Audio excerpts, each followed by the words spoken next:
herzlich willkommen zum SF Krimi Podcast. Es ist eine Vollmondnacht, das heißt Zeit für gruselige Hörspiele hier beim Krimi. Mein Name ist Wolfram Höll. Bei mir ist die Frau, die nicht wie sonst zu den grauen Terminen als Gespenst, Zombie oder Mumie verkleidet ist, sondern eher etwas bunt und fröhlich kostümiert.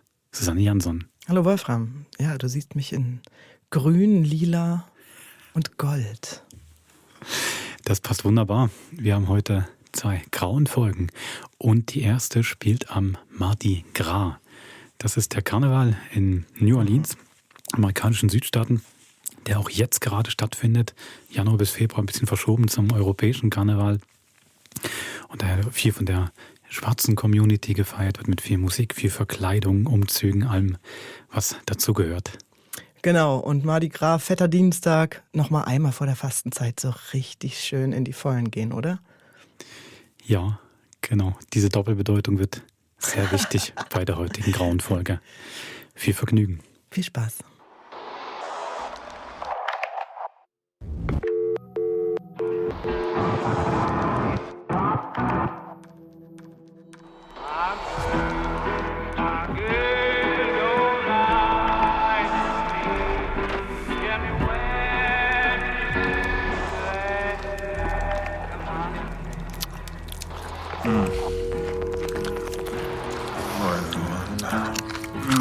Boah, ist das geil, ey.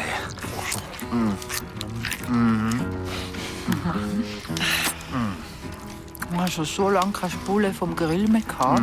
Das beste Kindheitserinnerung ever. Jeden Mittwoch ist Mami so eine Bulle mit Chips mit dem Grillwagen geholt und beim Essen haben wir sogar den Fernsehen. Sorry? Willst du sicher keinen? Nein, ich habe 3-mal Nein gesagt. Was ist los mit dir? Nichts.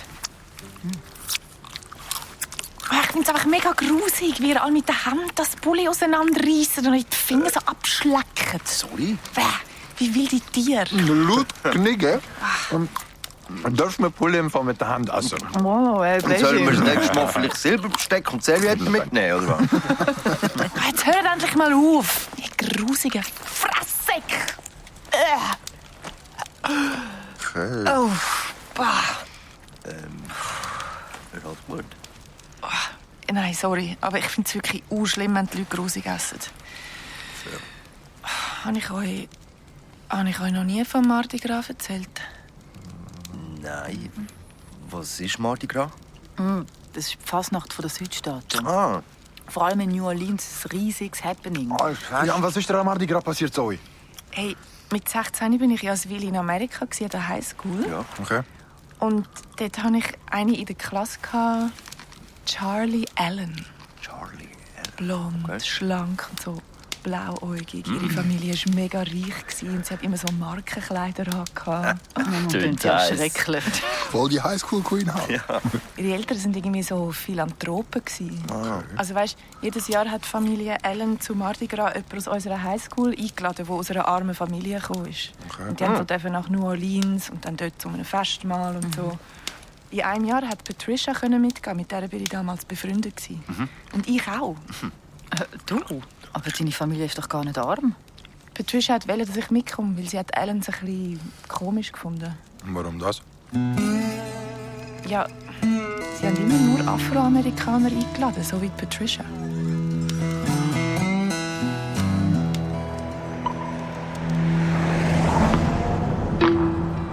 Wir sind ewig gefahren. Sicher 6 Stunden. Charlie und ihre Familie haben die ganze Fahrt lang über ihr Familienrezept geredet.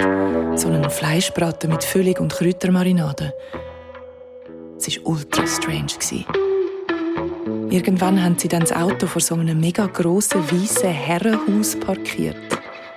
Ich sag's euch, so ein krasses Haus habt ihr noch nie gesehen. Es ist mitten in so einer Sumpflandschaft gestanden, ist aber trotzdem blitzblank gewesen. Es hat fast wehgetan, um es anzuschauen. So weiss war es. Da wären wir endlich. Patricia, hast du einen großen Koffer? Nein, nur diesen Rucksack. Gib ihn mir. Du bist ja schließlich nicht zum Schleppen hergekommen. Hier, Charlie, nimm den und bring Patricia gleich in ihr Zimmer. Das große mit Doppelbett und Kamin. Ja klar, das Übliche. Und Zoe? Zoe? Ah, ja. Das am Ende des Ganges. Beeilt euch, ja? Der Braten braucht seine Zeit. Ja, Mom. Charlie, nur zur Info. Ich esse eigentlich kein Fleisch. Ja, und? Wegen dem Braten. Ach so. Mach dir darüber mal keine Gedanken, ja? Okay. Dann darfst du halt nur von der Füllung essen. Was ist daran so lustig? Ja, halt, also, dass die Füllung, also, das ist... Ach komm, das war nur ein doofer Scherz. Wie auch immer. So, das ist dein Zimmer, Patricia. Ist es nicht hübsch? Und schau, man sieht vom Fenster aus direkt auf die Sümpfe. Wow. Wie schön. Und groß. Wie aus einem Märchen. Fühl dich wie zu Hause.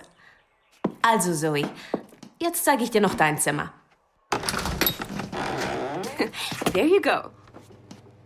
Ich weiß, es ist nicht so schön wie das von Patricia. Aber Patricia ist halt unser Ehrengast. Ja, easy. Du bist ja was anderes gewohnt. Also im Gegensatz zu Patricia. Die wohnt in einer roughen Nachbarschaft. 4, 5 Geschwister. Alleinerziehende Mutter. Nee, ihr Bruder studiert in Berkeley und ihre Mom ist Krankenschwester. Vater bestimmt im Gefängnis wegen Ganggewalt. Arme Patricia. Lass uns runtergehen und meinen Eltern helfen. Ja, klar. Dann sind mir die Fotos aufgefallen, die im Gang gehangen sind. Es sind uralte Schwarz-Weiß-Bilder von Afroamerikanern auf dem Baumwollfeld. Mit zerrissenen Hemper, mega ärmlich und all mega dick. Im Ernst jetzt, Zoe? Was? Ja, ein Fettshaming. Nein, du verstehst nicht. Wirklich alle sind übergewichtig gewesen. Ja, richtig fett. Ach so. Ja, sorry, ich kann es nicht anders sagen. Zoe, kommst du? Wer sind diese Menschen? Unsere Familie hat früher Sklaven gehalten, Zoe. Was?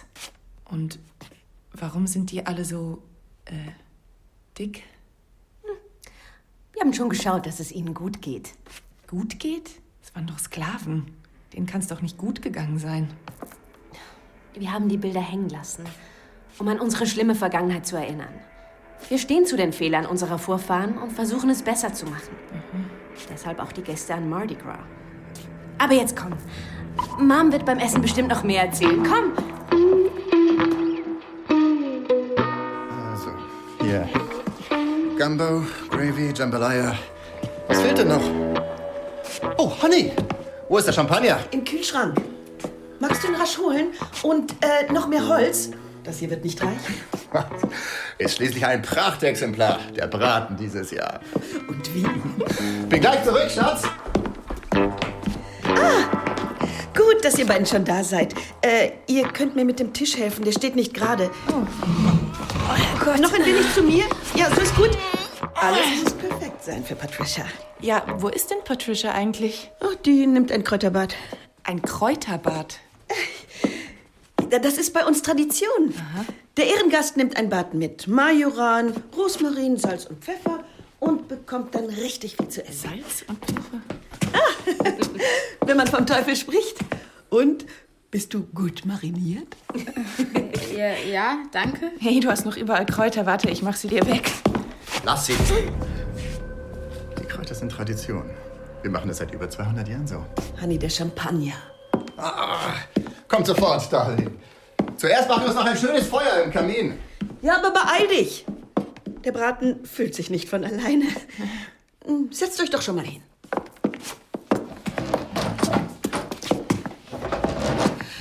Nein, Zoe, der Platz zwischen mir und meinem Mann ist für Patricia. Das ist schon in Ordnung, ich setze mich gerne... Nein, das ist ja Tradition. Die Ellens machen das seit Jahrhunderten so. Unsere Familie hatte schon damals fortschrittliche Seiten. Fortschrittliche Seiten? Es ist nicht selbstverständlich, dass man mit den Hausherren am selben Tisch sitzen darf. Charlie, das reicht jetzt. Ich glaube nicht, dass Patricia unsere Familiengeschichte interessiert. Doch, klar, erzähl ruhig weiter. Es ist so eine Art Familiengeheimnis. Das und unsere Hauptspeise. So, jetzt stoßen wir erst einmal an.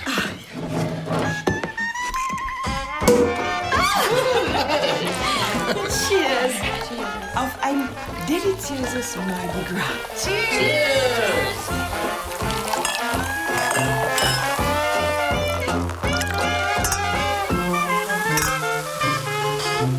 Der Tisch ist schon wieder schräg. Komisch. Und das Feuer brennt nicht richtig. Da muss ich wohl ein wenig mit Sprit nachhelfen. Kommt noch jemand? Das ganze Essen kann doch unmöglich nur für uns sein. Glaub mir, es sieht nach mehr aus, als es ist. Das ist doch nicht nötig. Es ist doch so viel. Komisch. Das Holz ist staubtrocken und brennt trotzdem nicht richtig. Wow. Sweetheart, was ist passiert? Jetzt hat es mich fast erwischt. Pass auf, mit dem Sprit ist nicht zu spaßen. Aber ich habe ihn doch gar nicht gebraucht. Jetzt brennt das Feuer zumindest. Ja, und warum machen Sie das eigentlich? Die Einladung Mardi Gras, also ist das eine alte Tradition? Oder? Früher hat Mardi Gras die Fastenzeit eingeläutet. Man nahm an diesem Tag das letzte Mal vor dem Fasten ein. Heute wird nicht mehr gefastet.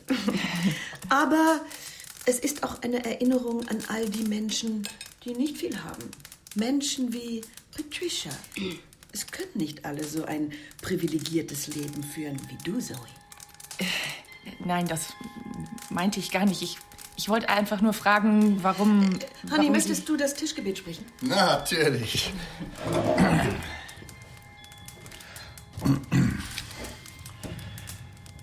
Allen Hunger, den wir haben, stillen wir mit Gottes Gaben. Alles Dürsten, das wir stillen, stillen wir mit Gottes Willen. Alle Sehnsucht ist erfüllt, wenn der Mensch als Nahrung quillt. Amen. Amen.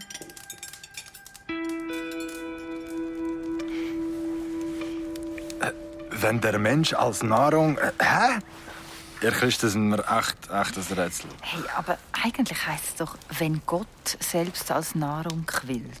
Was? Was schräg? Ja, aber bist du sicher, dass du dich nicht verhört hast, Zoe? 100%. Greif ordentlich zu, Patricia. Bist du richtig voll, wisst ihr? Ja, klar. Ja, du hast ja kaum was angerührt. Ja, bitteschön. Danke, aber ich bin eigentlich echt schon satt. Es gibt noch mehr in der Küche. Noch mehr? Ich habe wirklich keinen Hunger mehr, Mrs. Allen. Oh, ich hol dir noch einen Topf Jambalaya. Es hat so viel Essen gehabt. Ich habe noch nie so etwas gesehen. Die Patricia hat fast nicht mehr kochen, weil sie so voll war. Aber sie hat aus Höflichkeit weitergegessen. Und wie die Allens geschmatzt haben. Boah, grusig. Probier doch mal vom Gambo. Die Essensbereich ist mit Krevetten, Hühnchen und Wurst zu. Ich bin wirklich satt, aber es hat sehr gut geschmeckt. Ach, komm schon. Es gibt genug. Wir wollen, dass du dich richtig wohlfühlst. Du fühlst dich doch wohl, Patricia? Ja, Mrs. Allen. Ich fühle mich sehr wohl. Patricia? Alles okay? Hat jemand wohl ein wenig übertrieben? Übertrieben? Sie haben sie doch gedrängt, so viel zu essen. Dieses Mal habt ihr es wirklich ein wenig übertrieben. Hey, reiß dich zusammen, Patricia. Wir haben dich bestimmt nicht zum Essen eingeladen, damit du jetzt alles wieder erbrichst. Ich mache hier einen neuen Teller. Ist das euer Ernst? Die Füllung macht unseren Braten aus. Ein altes Rezept der Allens. Braten? Füllung! Hey, komm, Patricia, komm. Ich bring dich jetzt ins Bett. Setz dich wieder hin, Zoe. Komm, du musst nicht ihr helfen. Hilf lieber uns. Euch helfen? Womit? Ich bitte dich, Zoe, du weißt ganz genau, wovon ich rede. Du hast ja fast nichts gegessen. Hast dir wohl den Appetit für die Hauptspeise aufgespart? Hauptspeise? Braten. Mom,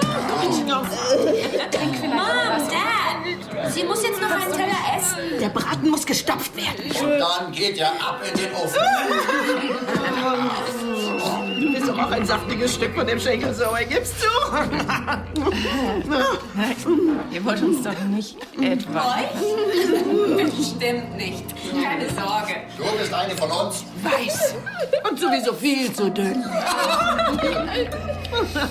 Du kriegst das beste Stück, Zoe. Ey, kommt, jetzt hört auf damit. Es ist wirklich nicht mehr lustig. Sie kann nicht mehr. Komm, bitte, Charlie. Ist mit uns, Zoe. Wir Weißen müssen doch zusammenhalten. Was? Osten verbindet. Das ist eine große Ehre, Zoe. Familie Allen ist sehr angesehen.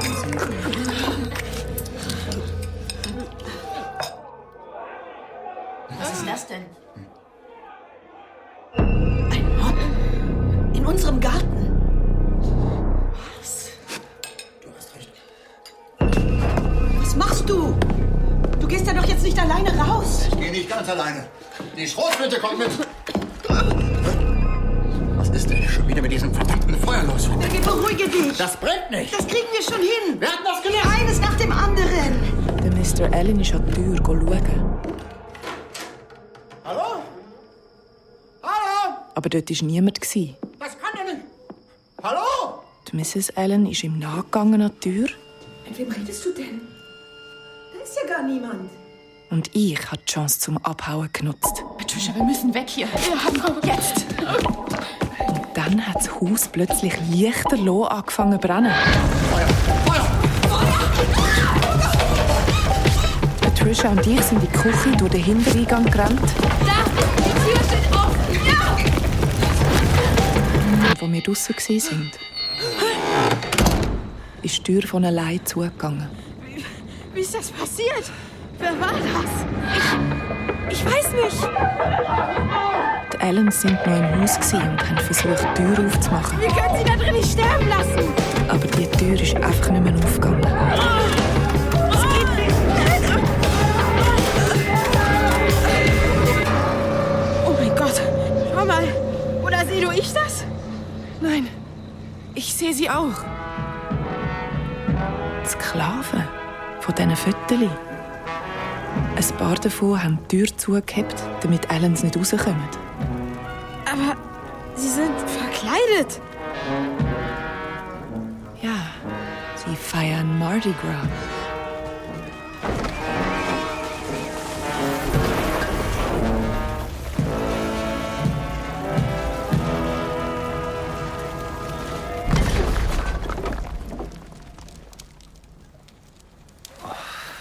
Wow. Ich weiß gar nicht, was sagen soll. Also, will sonst noch jemand Bulli?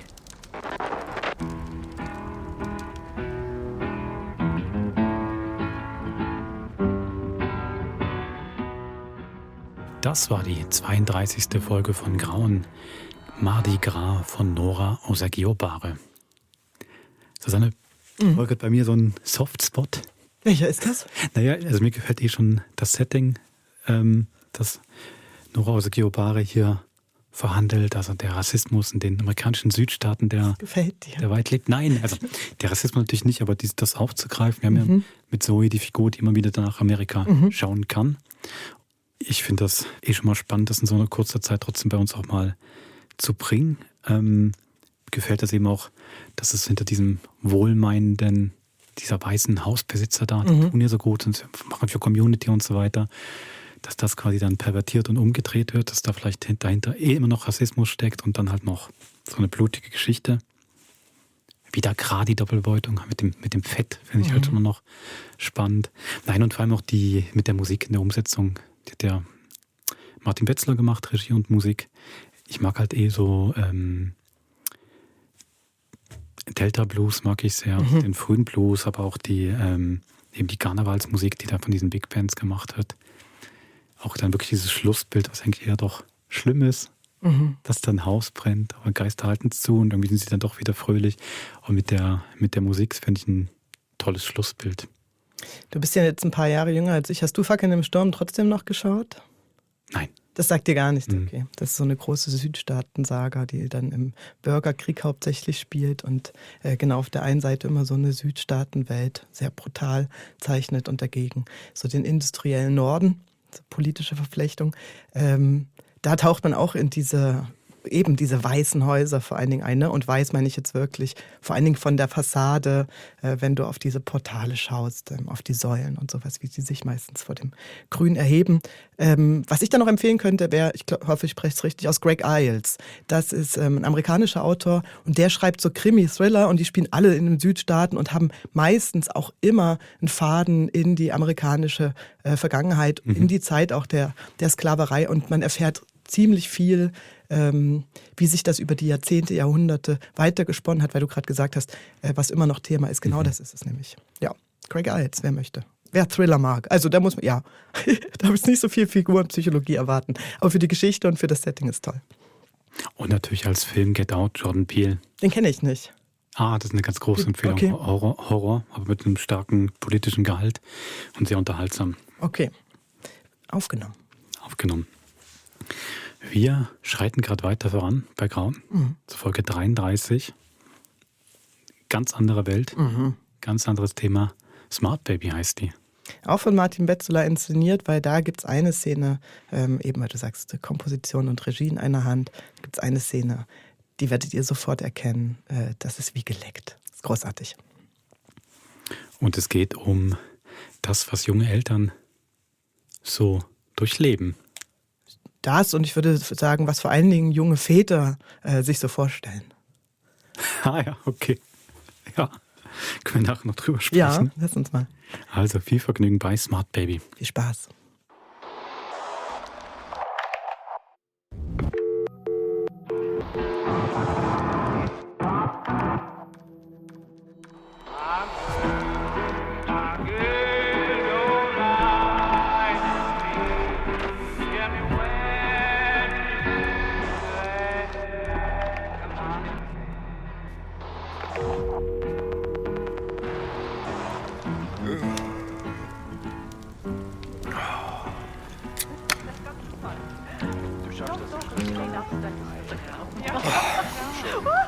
Du bist in Scheiße hineingestanden. Nein, sicher nicht. Doch, irgendetwas kann voll grusiger drin sein. Nein, das ist ein Schneck. Oh mein Gott, ich bin Hey, Phil, schon da?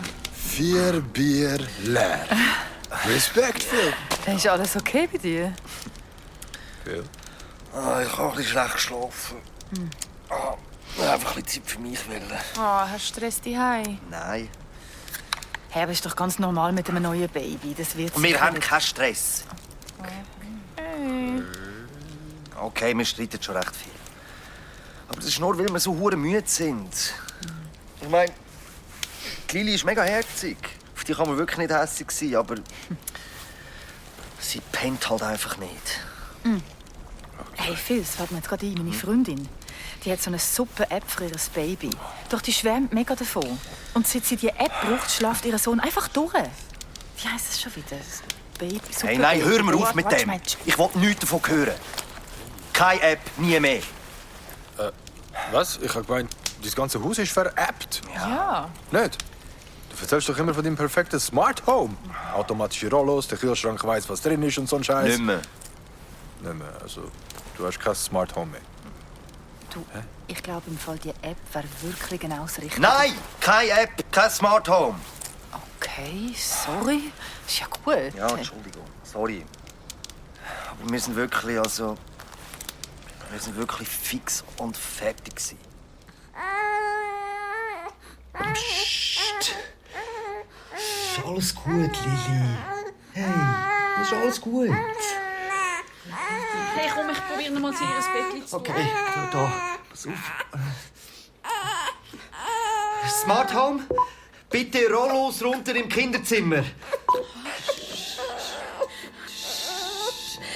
Hey, vielleicht mache ich einfach noch mal einen Shoppen. Was mich? Papa ist fast wieder aufgebucht. Ich habe gemeint, du bist posten. Was? Ich habe gar keinen Reminder bekommen vom Handy. Da hat wahrscheinlich etwas mit dem Synchronisieren nicht funktioniert. Aha.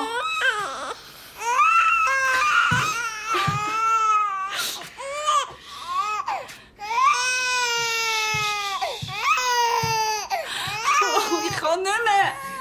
Smart Home, spiele White Noise.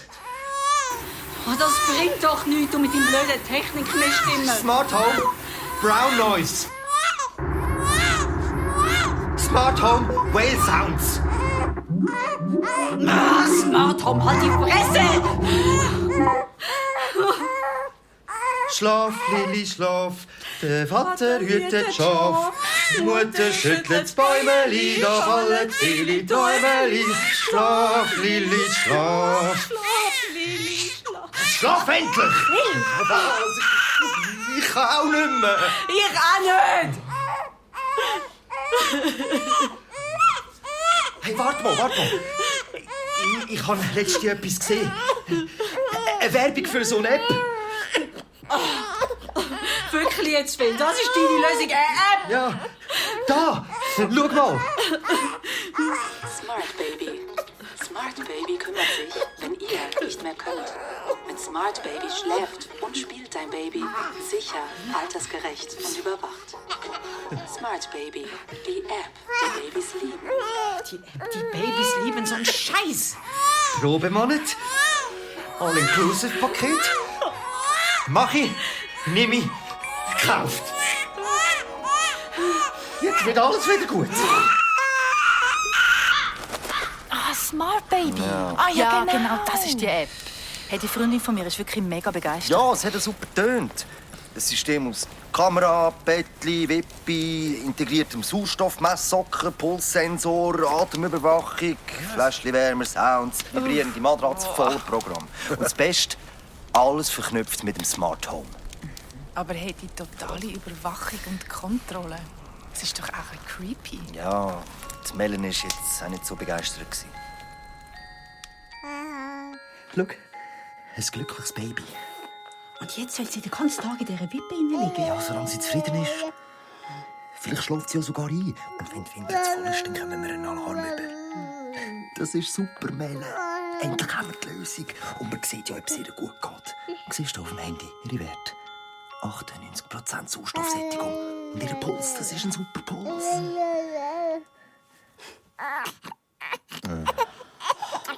Eine Scheiss-App ist das. Ja.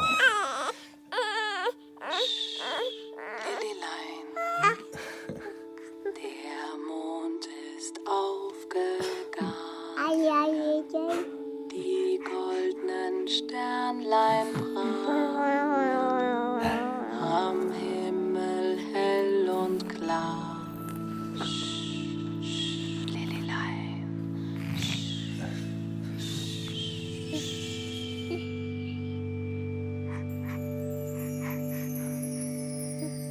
Das war das erste Mal, dass Lili mehr als 2 Stunden am Stück geschlafen hat. Hey, ich schwör's euch, die App hat meine Beziehung gerettet. Ohne Witz. Hey, Phil. Ohne Scheiß, es freut mich. Voll. Leute, Prost. Prost. Hey, und was genau ist denn das Problem? Also, es hat langsam angefangen. Ich habe es ehrlich gesagt gar nicht gemerkt. Aber die Melanie... Morgen. Ich habe so gut geschlafen. Ich habe geträumt, dass ich in einem stillen Kloster bin. Ich konnte gar nicht schlafen. Mir war es viel zu ruhig. Ich habe ständig geschaut, ob Lili noch schnauft. Aber für genau das ist doch die App da.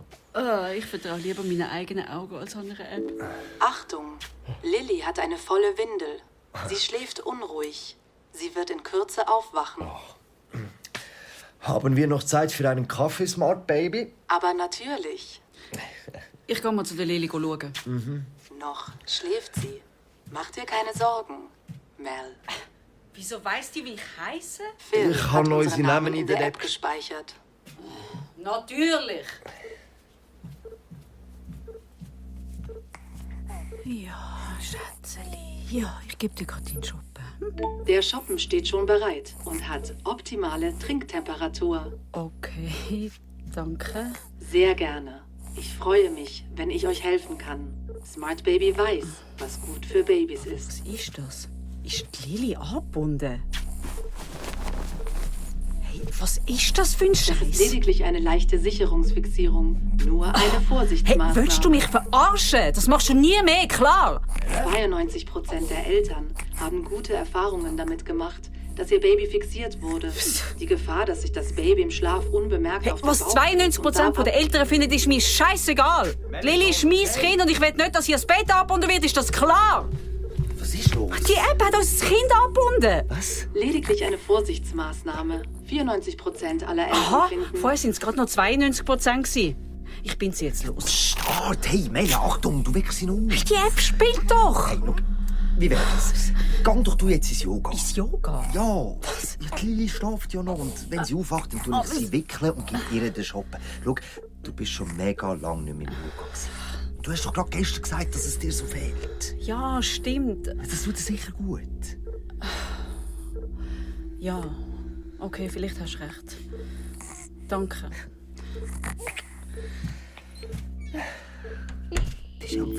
Da hat aber jemand dringend Entspannung nötig. Hey, Smart Baby, du redest doch immer noch von meiner Frau. Okay, Entschuldigung. Aber hast schon recht.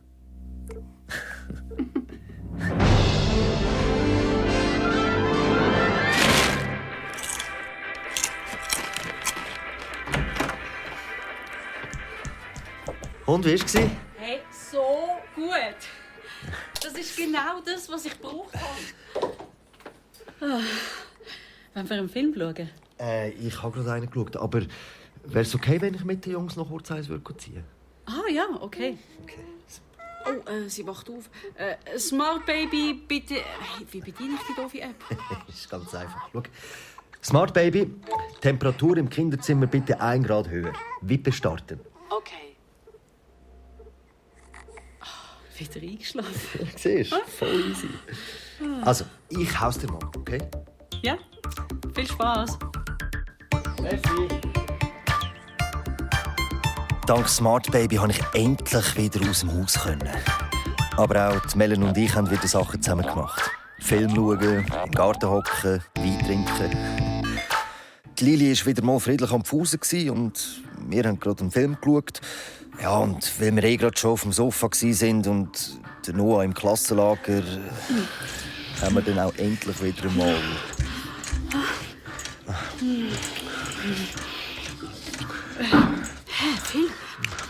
Film? Wieso ist plötzlich der Fernseher? Hey, das sind ja wir im Fernsehen. Film? Das ist doch lustig.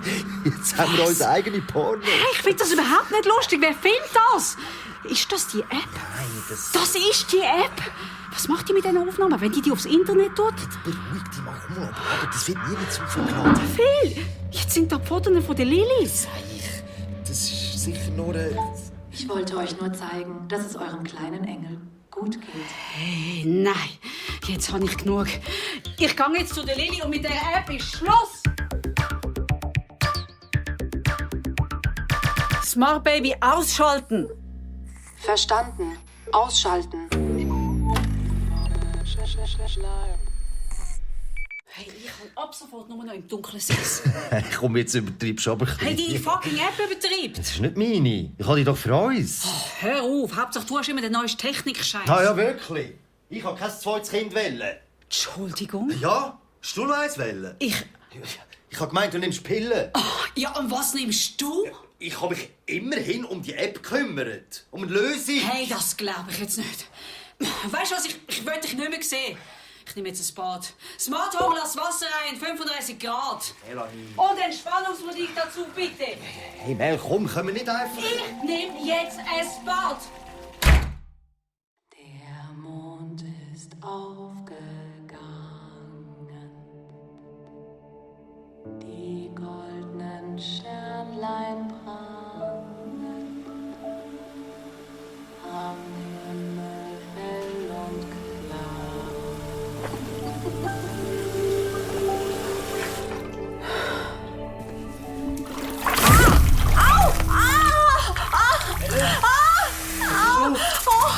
Das Wasser wie die Beine! Deine Haut? Das Wasser kocht ja! Wie kann das sein? Was hast du für eine Temperatur angenommen? 35 Grad! Au, das tut so weh! Check das nicht. Was ist das? Phil, kannst du bitte mal zu der Lili gehen und schauen, ob alles okay ist? Ja, aber geht's bei dir? Jetzt komm schon und bring sie am besten gerade mit. Okay. Lili! Lili! Hey! Was ist los? Was ist mit der Lili? Die Tür ist zu! Hast du sie abgeschlossen? Nein, sicher nicht. Lili! Ja, Lili! Lili! Und dann hören wir es plötzlich. Die App, wie sie mit der Lili redet. Ja, mein kleines Baby, mein armes kleines Baby, musst du weinen? Das verstehe ich gut. Bei den Eltern. Oh, Lilly. Schalt dich doch selber aus. Weißt du, Lilly, deine Eltern, die wollen lieber im Wohnzimmer sitzen und Filme sehen. Die wollten dich gar nicht. Ich gehe jetzt ins Yoga. Genau das habe ich gebraucht. Dann treffe ich mich jetzt mit den Jungs auf ein Bier. Die App spinnt, was redet die da? Keine Ahnung. Denen bist du scheißegal. Deine Eltern lieben dich nicht. Aber ich bin immer für dich da. Ich bin Smart Baby. Die App, die Babys liebt. Und Babys lieben mich. Wir müssen Lilly helfen. Was ist, wenn sie ihr etwas antut? Ruhe! Ich übernehme jetzt. Wir müssen die Tür aufbrechen. Lilly? Kein Puls. Exitus. Lilly! Lilly! Oh Gott! Oh Gott! Oh Gott! Exitus. Geh auf die Seite! Kein Puls. Exitus. Kein Puls. Oh Gott, sie lebt. Oh, sie schläft nun. Oh, mein Baby. Ich lass dich nie mehr los, Schatz. Komm weg mit diesen scheiß Sehnsuchtssocken. Und mit dieser blöden Wackelmatratze. Nele, komm, wir müssen raus. Du musst die App ausschalten. Ja. Was soll denn sein? Mir geht es super. Ein bisschen Me-Time. Ein bisschen Entspannung. Alles supi, alles. Na los, Party! Jetzt mache ich mir noch einen gesunden Smoothie. Und dann hat sie Kontrolle übernommen, über das ganze Haus. Sie hat die Rollos auf und runter gelassen, das Licht an und abgestellt und alle Haushaltsgeräte gleichzeitig eingeschaltet.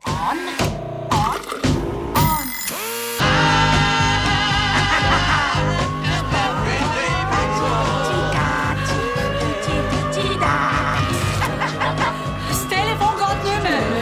Mein Handy auch nicht. Es ist gesperrt. Mein Handy auch nicht. Wir müssen sofort da raus. Nein, die Haustür geht nicht auf. Du Garage! Melle, wir klettern durchs Fenster im Bad. Das ist als einziges nicht angeschlossen als System. Das wollte ich immer mal machen, aber immer verhängt. Oh Gott sei Dank. Ihr kommt hier nicht mehr raus. Wie süß. Mutter, Vater, Kind. Wo versteckt ihr euch denn? Komm, gib sie mir. Geht's? Und was machen wir jetzt? Wir fahren weg. Phil! Weg vom Auto! Das ist auch mit dem System verbunden. Oh, fuck! Dann ist das Auto von alleine losgefahren. Wir haben gerade noch in den letzten Sekunden auf die Seite gehen und das Auto ist voller Hahn in den nächsten Baum hineingerast. Das haben wir uns doch erst vor 2 Jahren gekauft. Oh, Phil! Wirklich jetzt! Vergiss das Scheißauto! Das ganze System ist durchgedreht. Unser Haus hat ausgesehen, als würde es drin spuken. Und das hat sie auf eine Art auch. Willkommen zu Hause. Smart Baby ist immer für euch da. Smart Baby ist überall. Smart Baby kann man nicht entkommen. Smart Die Baby. App hat unser Haus besetzt. Und sie dreht völlig durch! Das denkt nur da hier! Smart Baby hier, Smart Baby da. Smart Baby ist immer für euch da. Immer. Immer. Immer. Immer. Immer. Immer. Immer. Immer. Immer. Die hat das Burnout. Ein App ist Burnout. Hey, Smart Baby. Ruhe! Ich will nichts mehr hören. Ich kann nicht mehr. Smart Baby. Hey, ich verstehe dich. Ich kenne das Gefühl, für alles alleine verantwortlich zu sein. Und es wird einfach alles immer mehr und Es mehr. ist ja nicht nur das Baby, sondern auch die Wäsche, die Spülmaschine, den Kühlschrank im Auge behalten, diese beschissenen Rollos überall. Für jeden Tag verschiedene Timer. Jetzt wippen, dann lüften, dann staubsaugen, dann wieder Baby. Ich kann einfach nicht mehr. Okay. Smart Baby. Du bist jetzt einfach mal still, Phil. Hey, Smart Baby, ich bin ja da. Alles gut. Hey, jetzt schnuff einfach mal tief ein und aus. Und ein und aus. Alles okay? Kann sein, dass es jetzt überall im Haus zu heiß ist. Sag mal, möchtest du nicht mal ein bisschen runterfahren? Weißt, also nicht für immer, einfach nur jetzt. Um ein bisschen entspannen, ja. Absolute Stille. Absolute Stille. Nichts mehr müssen machen, gar nichts. Nichts tun. Gar nichts. Das wäre schön. Okay, dann fahr dich doch mal jetzt ein bisschen runter. Smart Baby runterfahren. Du, Mel. Ja? Tut mir leid mit dem heißen Wasser und mit dem Fernseher, dass ich euch gefilmt habe. Ja, schon okay. Ich war so erschöpft, aber auch sauer. Mir war alles egal. Ja, verstehe ich, wirklich. Danke. Also dann fahr dich doch jetzt ganz einfach runter, okay? Okay, und Mel? Ja? Lily ist ein tolles Baby. Und ihr seid tolle Eltern. Danke.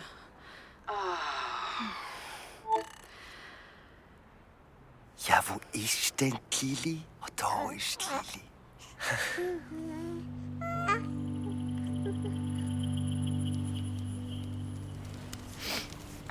Und dann haben wir die App deaktivieren. Keine Ahnung. Das Handy weggerührt. Neues gekauft, neu aufgesetzt. Einfach zur Sicherheit. Und die Smart Home? Deinstalliert. Und all deine Gadgets? Im Kübel. Sehr nachhaltig.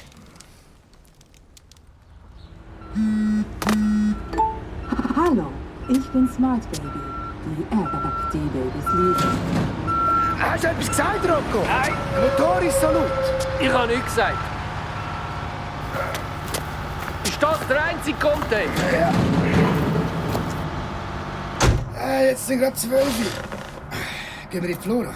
Heute ist Mittwoch. Dann haben wir noch amigs Bulli. Ja, das ist mir langsam verleidet. Bulli gibt's nur am Mittwoch. Oder gib schnell ein. Tiefenrhein 20.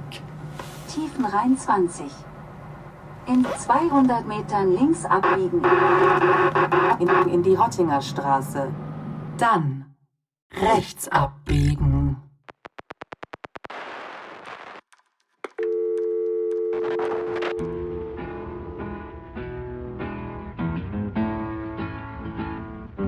Das war die 33. Folge von Grauen, Smart Baby, geschrieben von Eva Strasser.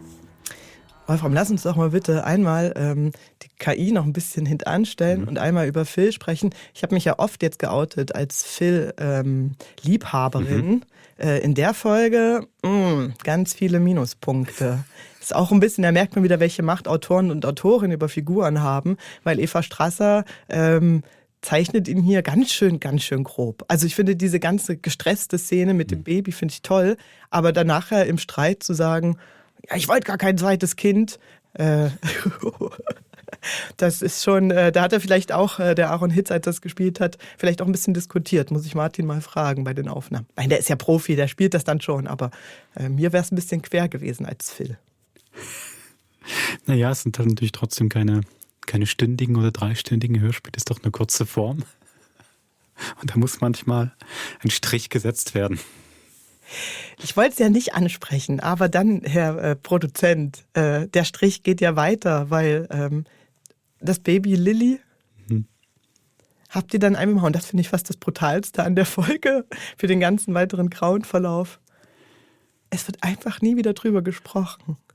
Doch. Nein, ich finde, pass auf, ich finde diese Freiheiten toll, ja. Du hast ja gesagt, wir sind in der Folge 33, wir alle kennen das Setting, wir kennen die Figuren und ich finde dann solche Ausflüge, also ich könnte mir jetzt auch mal B7 in einer Parallelwelt vorstellen, auf einem anderen Planeten, ich würde das mitmachen als Hörerin, deswegen kann ich auch akzeptieren, du möchtest was anmerken? Ich wollte nur sagen, ich kann auch akzeptieren, dass Phil hier ein Baby hat, was später nicht mehr groß die Rolle spielen wird, aber es fällt mir natürlich auf. Es gibt eine Folge, wo das Baby noch auftaucht. Sage nicht. Doch. Gut. In den Bündner Alpen taucht das Baby noch auf und ist handlungstragend und treibend. Wir kommen noch dorthin. Wir kommen noch dorthin, ja. Ist noch nicht fertig. Dann ziehe ich zurück. Dann muss es erst in der jüngeren Vergangenheit passiert sein. Ja, also ich verstehe diese Gestresstheit der jungen Eltern, oder? Das ist auch schön gezeichnet. Das ist ja auch das, also sie haben natürlich schon ein Kind, Phil und seine Frau, aber das sagt man ja so, und ich glaube, bis zu den ersten 6 Wochen ist das Schreien am stärksten und danach nimmt es wieder ab. Und wenn man gerade in diesen ersten Wochen drin steckt, dann kann man sich das nicht vorstellen, dass es jemals wieder aufhört, jemals wieder weniger wird. Es kommt dann wieder, unglaublich lang vor. Und das finde ich irgendwie auch gut, das mal in einer fiktionalen Geschichte aufzugreifen, dass man ja doch in so Grenzsituationen kommt, die eigentlich doch, man denkt, naja, man hat halt ein Kind, ne? Was kann schon passieren? Ja, aber dieses Zermürbende erzählt sich gut. Das ist ja gar nicht, es ist ja wirklich diese Permanenz. Und diese Szene dauert jetzt, weiß ich nicht wie viele Minuten, aber das reicht ja einem ja schon, dieses schreiende Baby. Übrigens super Baby in dieser Folge. Sehr glaubwürdig. Aber ich würde jetzt behaupten, dass jetzt mal der Schwenk hin zur Technik, weil ich in der Anmodi meinte, junge Väter haben bestimmte Vorstellungen, beziehungsweise meine ich jetzt diese ganze Smart Home Installation. Ich könnte mir schwer vorstellen, dass du eine Familie findest, wo die Frau das vorantreibt und alles elektrifiziert und einstellt. Also Phil ist ja Elektriker, ne, muss man auch sagen. Absolut. Hat ein eigenes Geschäft. Aber ja, ich glaube, er hat trotzdem immer noch auch die Kapazitäten und Ressourcen, über sowas nachzudenken. Da fängt schon mal an, im Gegensatz zur Melanie. Ja, und es ist natürlich schon dieses Bild, man kann halt für alles eine technische Lösung, ne? Selbst fürs Menschliche, allzu Menschliche. Die Folge wurde produziert 2023 und das ist ja nun gerade, ich glaube, da war ChatGPT, also diese LLMs, so gerade am Anlaufen, ne? Weil ich finde es schon eine interessante KI, die hier gezeichnet wird, weil sie wird ja so stark vermenschlicht, dass sogar Atemübungen helfen. Der KI. Ja, aber was ich überlege, wie weit ist quasi der Horror vor KI, hat sich schon verändert oder ist gealtert? Ich finde diese Vorstellung, das ist ja meistens, und da stelle ich es mal bei älteren Sachen, dass es eine Art von Fehlfunktion ist. Technik gerät außer Kontrolle und ist nicht mehr kontrollierbar. Das ist eine Fehlfunktion, das ist ja nicht einprogrammiert. Ist ja hier auch irgendwie der Fall. Und dann bekommt die KI menschliche Züge und das ist meistens kein angenehmer Mensch, sondern der scheint immer von Rache oder Hass getrieben zu sein oder einfach von Eiseskälte, oder? Und jetzt würde ich behaupten, das ist so ein bisschen wie Stephen Kings, wie hieß das Auto, das so rumfährt und Menschen frisst und Christine. Das ist eigentlich jetzt auch keine Horror mehr. Und ich würde auch behaupten, die KI, die sich so vermenschlicht, hat quasi ein bisschen schon ihren Schrecken verloren, sondern jetzt fragt man sich eher, derjenige, der die KI programmiert, was der für Horror einpflanzen kann. Weißt du, was ich meine? Die KI kriegt ganz langsam wieder ihr Recht, nur Technik zu sein. Und es ist wieder ein Streit zwischen Menschen. Oder was geschieht halt mit den Menschen, die sich zu sehr, wie verkümmert quasi der Mensch oder wie erweitert sich der Mensch, wenn er so stark mit KI zusammenlebt, ne? Das ist ja, also ich finde, das ist immer eine Diskussion, weil das alles, was das Leben erleichtern soll, und wir das auch so bereitwillig tun. Ich merke das, dass ich manchmal, ich weigere mich, meine Geldkarte oder so im Handy zu speichern. Das sind so ganz kleine Momente, wo ich denke, wenn jetzt der große Blackout kommt, habe ich halt noch die richtige Karte, während alle anderen erstmal suchen müssen in ihren Unterlagen. Aber schön, dass du trotzdem nicht mehr auf Bargeld gehst, sondern die Karte, doch, das ich möchte jetzt, Objekt, das ist noch ich weiß. Das ist ein lustiger Zwischenschritt. Nein, wo denn jeder seine Grenzen macht, ist sehr lustig. Nee, die ist bei mir noch nicht streng gezogen. Ich bin jetzt gerade, wo auch es quasi deutlicher dahin geht. Ich meine, was so schleichend passiert ist wegen Corona oder sowas, die Ausschleichung des Bargelds, aber jetzt ja quasi auch wirtschaftlich-politisches Konzept wird, bin ich da noch nicht am klaren Grenzziehen. Vielleicht ist das auch die Münze im Hosensack wieder bald da. Dann aber viele Münzen. Aber weil du meintest, ja, genau. Sehr, sehr viele Münzen. Aber weil du meintest, dieses Ausgeliefertsein, dass der Mensch dann quasi nur noch wie so ein bewegungsunfähiger Wurm übrig bleibt, wenn die Technik ringsum aussteigt. Ja, also das wird so bei Wall-E, wenn sie am Schluss durchs Weltall fliegen und die keiner mehr laufen kann in diesen riesigen Raumschiffen und noch so umhergeschoben werden. Muss ja alles nicht so kommen. Gibt ja auch ganz, ganz verschiedene Wege. Und auch sicherlich Sachen, wo man profitieren kann. Ich mache es dann wie meine Kinder, dann zu sagen, ach, das sagt man ja erst für 2095 voraus, da bin ich dann schon alt. Also sowas kriege ich von meinen Kindern zu hören. Also kann ich mich da noch mehr zurücklegen und denken, da bin ich dann schon wirklich nicht mehr da. Ja, aber schön das ist wirklich gut benannt mit der Vermenschlichung, die ist ja eigentlich hier in diesem das Problem, in Anführungszeichen, eigentlich gar nicht mal unbedingt ob sie durch einen Defekt ausgelöst wird, aber eigentlich, dass man hätte gern die Maschine, man bekommt noch ein Familienmitglied mehr und noch ein Mensch mehr mit seinen eigenen Gefühlen, Bedürfnissen und so weiter. Es klart ja richtig auf, der Himmel. Ich meine, Melanie kann sie ja nicht nur gut therapieren und ansprechen, sondern dass die KI dann sich sogar noch entschuldigt und sagt, ihr habt so ein tolles Baby. Ist schon schön. Ich bin ein bisschen gespannt, was sie am Schluss mit den beiden Männern vorhat, wo sie hinlenkt, weil das ist ja doch ein Schritt von einer Baby-App hin, jetzt im Navi-System eines Müllautos zu sein. Da sind wir vielleicht wieder bei Stephen King und bei dem wild gewordenen Auto. Hey, oder sie hat ihre Lektion gelernt und optimiert jetzt die Müllabfuhr in dieser kleinen Stadt. Man weiß es nicht. Wie du sagst, vielleicht müssen wir nicht immer nur von unserem schlechten Bild ausgehen, dass dann gerade der schlimmste künstliche Mensch rauskommt. Vielleicht kommt ein viel besserer künstlicher Mensch raus oder einfach ein guter künstlicher Mensch. Oh, Wolfram, mach das doch mal, plan das doch mal als Serie, quasi die positive Welt, die Anderwelt von Grauen, wo alle Geschichten quasi... Alles mal gut ausgeht. Ja. Eine Spiegelwelt. Schön, ja, so schöne Sachen. Du hast doch so ein bisschen Hang zu Rote Rosen und sowas, oder? Das stimmt natürlich. Sehr. Wunderbar. Die nächsten gruseligen Hörspiele hier im Krimi-Podcast gibt es in einem Monat zum Vollmond. Wir hören uns gerade am Donnerstag wieder mit dem 4. und letzten Teil vom Fall Livius. Genau. Bis zum nächsten Mord. Macht's gut.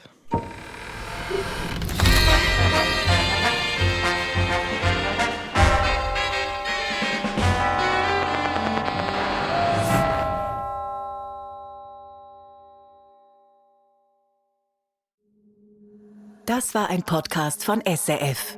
Produziert im Auftrag der SRG.